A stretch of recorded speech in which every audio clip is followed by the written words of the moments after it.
With the Bolshevik Revolution of 1917, society was basically started over with a blank slate. There had been some degree of experimentation with forms like futurism and constructivism that were contrary to the monarchy prior to 1917, but when this new government came into power, there was a sense of hope and excitement and that anything was possible. And so a lot of art emerged that was avant-garde or future-based or futurist in nature. And so it used very different styles, sometimes being very futuristic and technological looking, sometimes using colors or shapes or abstraction in ways that had never been seen before in the more impressionist leaning types of art that were prevalent previously, and also in literature through capturing voices in a way that was really new, especially in terms of capturing the voice of proletarians and workers. And this was something, particularly when it meant making those people heroes, that hadn't been done before, when the hierarchical system of society was such that these people could never be the heroes of their own stories. When Lenin died in 1924, the Soviet Union was still in a pretty precarious place. There had just been years of civil war, and the population was pretty fragmented, and the new leaders who took over after Lenin's death weren't sure that they could maintain their hold on Soviet society. So they figured that one really great way to make this happen was to give the public something to rally around. And so at first they planned to put Lenin's body on display only for a couple months. This would give the population the opportunity to come and pay their final respects, to mourn together and join in that form of mourning. And also it would give them their first experience of political participation, something that they had never had an experience of under the Tsars. And so by giving the population something that made them feel active in producing this new government, in addition to something that was very sad and personal through this act of mourning, they got the people to feel that Lenin's vision as well as his image itself were an internalized part of their view of the Soviet society as it was being built, and also the future that they were now a part of. So when Stalin came to power, which was more or less in 1927, in the late 1920s, he consolidated his grip over the entire Soviet Union. He wanted there to be a very specific way that culture as well as the political sphere of society functioned. And so under his leadership, there was a new artistic regime, which was called socialist realism. This applied to visual art as well as film and literature, and it meant that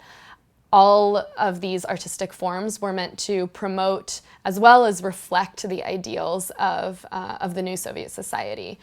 That meant that they were supposed to both be idealistic and realistic, which in practice didn't always work so well and was very hard for artists to pull off, especially because at that point, under Stalin's leadership, there was a sense of paranoia. And so if artists didn't adhere to the party line, they were at risk of being arrested or killed or sent to the Gulag, for example. And with this doctrine of socialist realism, which really rigidified and constricted what artists were able to discuss or represent, there was at the same time a huge limitation around what art could be produced, and in underground sectors, a lot of experimentation that either led to arrest or that was hidden for years and years until after Stalin's death, and people discovered these pieces of art or poetry or literature that couldn't have been made public at those times, but that really spoke to the pain that people were going through under that repression. Despite the fact that up to 20 million people were arrested, sent to the Gulag, and killed, in some cases, under Stalin's regime in the period known as the Terror or the Purges, mainly during the 1930s, there are, even to this day, many people who think that maybe Stalin shouldn't be referred to as such a bad guy. And that's because of World War II. In Russia, World War II is referred to as the Great Patriotic War. And that's because it is considered an aspect of national importance because of the huge sacrifice that the Soviet army and Soviet citizens made by standing up against Hitler and the Nazi invasion, and eventually leading to the victory of the Allies over Nazism. And because Stalin was the leader at that time, many people see him as the leader who's responsible for the success of World War II in Russia, again, the Great Patriotic War. And so in simplistic terms, if it wasn't for Stalin, there would have been Hitler, and we would be living in a completely different world today. And because of that sentiment, there are a lot of people who say, even with the purges that were committed under Stalin, the fact that we live in a world that is not dominated by Hitler means that he really should be given credit for saving the world from that even worse menace. Operation Y is a really fun video that shows up a lot of contradictions about Soviet society. On the one hand, you see this young student who is very earnest and he wants to be a contributor to society, and he's helping out all of these people. So he's clearly exhibiting all of these positive Soviet qualities. And his antagonist, of course, is this drunken hooligan. But even though they represent these two archetypes of Soviet art and the official line of understanding the way that people interacted in society, you see a level of humor that just transcends ideology entirely. So I think it wouldn't be fair to the artistic value as well as the humoristic value of the piece to call it pure propaganda. You can look at it from the perspective of the way that it adheres to ideology, but it was meant to be entertaining to people on a larger basis. And the fact that it could make people laugh and share their time together as well as share values means that there's a lot more to it than just being a way for the state to propagandize its values. Samizdat is Russian for self-printed or self-made, and it was a form of distributing and circulating literature by which individuals would type up their manuscripts on a typewriter, because this is before computers and iPads and email and everything. And on those typewritten pages, there would be these totally anti-Soviet manuscripts. Sometimes they weren't totally anti-Soviet, but because this was not done through an official press, it was possible to just type up several copies and then circulate it to your closest friends. This had to be done in a very underground fashion, because if the wrong people got wind of the fact that there were these manuscripts that may or may not be promoting anti-Soviet ideas, then that could lead to arrest for the author, for the other people who had read it, for everyone who had been in charge of circulating that information. And so this was clearly a very dangerous practice, but also it was a hugely important way for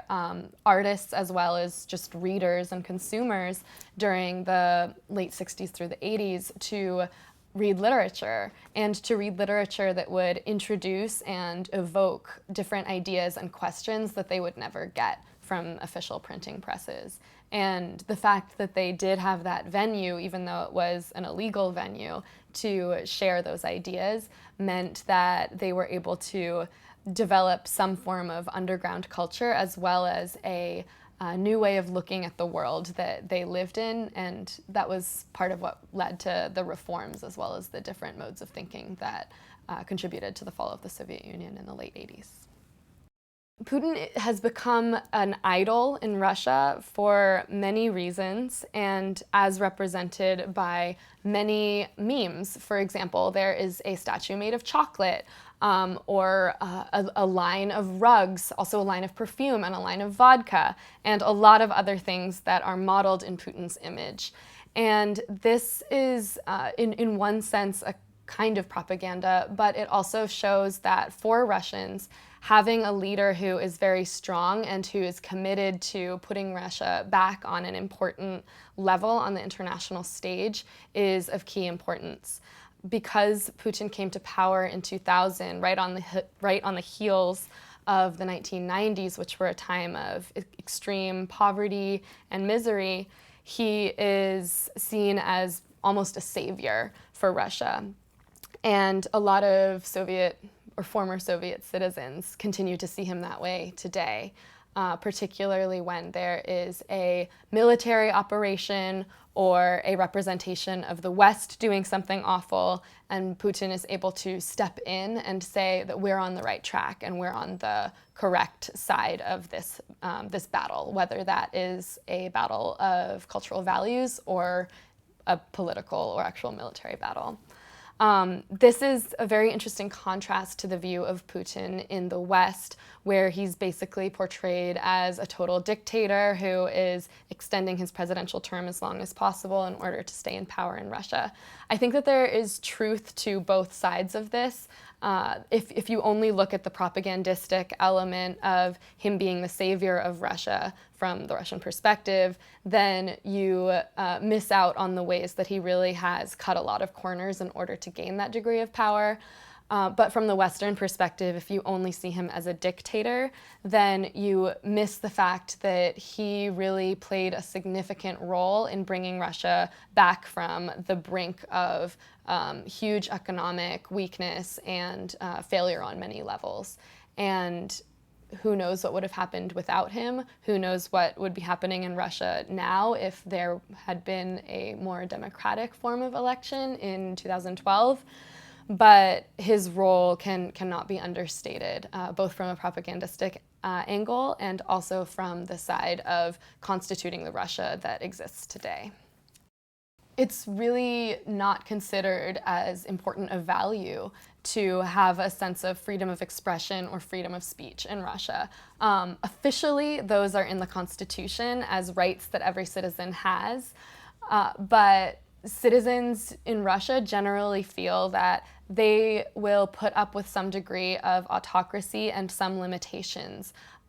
in terms of their rights and freedoms if that means that they are in a society that is more successful economically and politically, and especially because of the legacy of Russia on the world stage. They feel that if it is continuing at this height,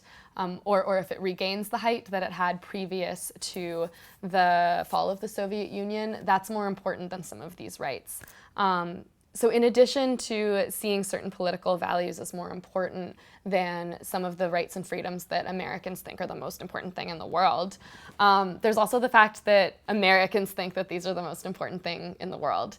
And because there is a lot of animosity between Russia and the West, the sense of